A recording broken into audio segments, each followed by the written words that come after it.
Hello everyone. In this video we are going to discuss tuple. So what is my tuple? In previous video we have seen the list. So today we are going to see the tuple. Tuple is same as list. It's also store a collection of elements. But tuple, once we defined it, we cannot modify any elements inside the tuple. So commonly tuple will be indicated by a rounded brackets. So tuple is like it's faster when we are looking into the list. So tuple is comparatively faster than the list. So that's the very important thing is in the list. So if in interview the commonly asked question is what is the difference between list and tuple? The first thing you want to say is list is mutable. That means you can change the element in the list, whereas tuple is immutable. You cannot change any value inside the list once you defined. So that's the common difference. Tuple is comparatively faster than the list, whereas list is slower than the tuple. This is the very commonly difference between the list and the tuple. Okay, sir. Now, what are the things we have in the tuple? So I'm defining a different data like, so hello Python, hello world. Just I'm using this strings inside the tuple. So if I print my tuple, automatically it will print the whatever the elements you define. Next, is it possible to store a multiple heterogeneous data type? Yes, we can do that. You can use integer, float, string, anything you can do in the tuple. Okay, now is it possible to use list inside the tuple? Yes, we can do that. I'm using Python. I also using a list inside the tuple. Now, is it possible to use two tuples inside the tuple? That is nested tuple is possible. Yes, it is also possible. So inside the tuple, I'm using one more nested tuple. That is also possible. Okay, how can I access element inside the tuple? Let's say I'm defined one tuple as mango, yellow, green, blue. If suppose I want yellow color to be taken out, how can I access the element is by using the index we already seen in list. So always the index start with 0, 1, 2 and 3. If I give 1, automatically I'm able to get the yellow color out. Now, is it possible to do in a reverse way? That means negative indexing. Yes. How the negative indexing will work? It start from -1, -2, -3. For example, if I want blue, you can call it by my tuple of -1. Automatically, you can able to slice the element in a reverse direction. Now, is it possible to take a range of elements? Yes, we can. So we can take element from third index to fifth index. What is the third index here? First, sorry, 0, 1, 2, 3. Third index is blue. So always the loop will run n minus 1. So we can take 3 and 4 indexes. So third and fourth indexes, third is green and fourth one, sorry, third is blue and fourth is 353. So I can able to access these two elements. Now negative range of indexes, it is possible. Yes, it is also possible. So -3 means -1, -2, -3 is nothing but 353. 2 -1 is nothing but n minus 1. It's still -2.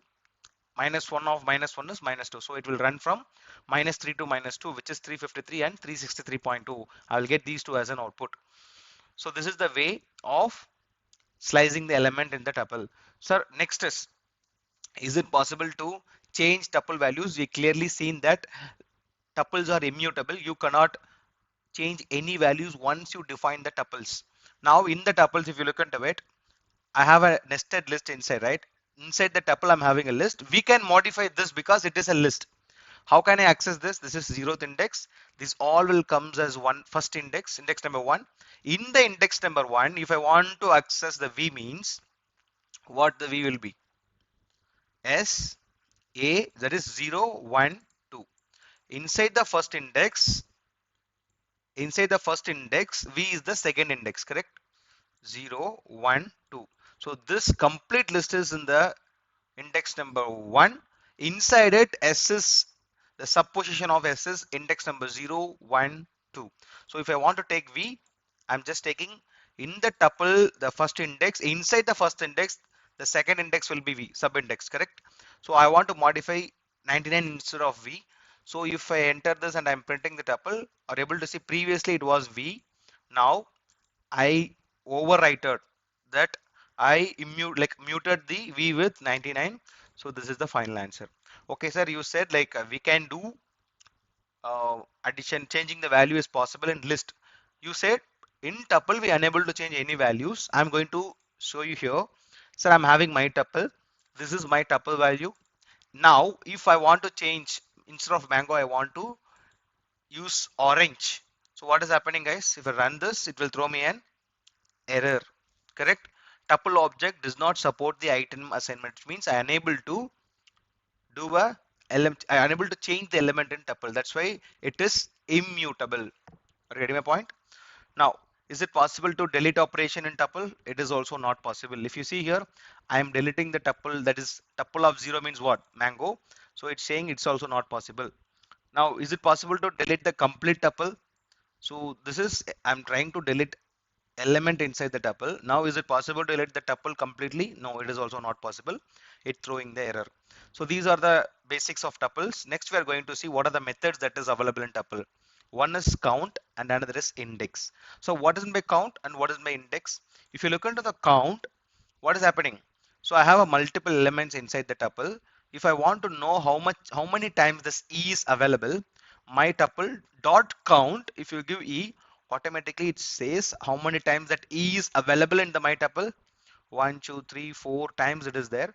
So automatically it is going to give you the count in my tuple dot count. Index, sir, what is this index is doing? Let's say I'm having my tuple. Inside it, I want a position of this L. What is the index number of this L? So 0, 1, 2, 3. So the L is in third index. So what will happen if I give P? There is two P's, right? What will happen? So it will give an index of the first occurrence.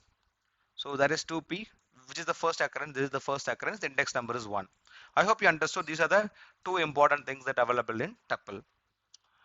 Thanks for watching this video, guys. We will see the dictionaries and sets in upcoming videos. Thanks everyone. Thanks for watching this.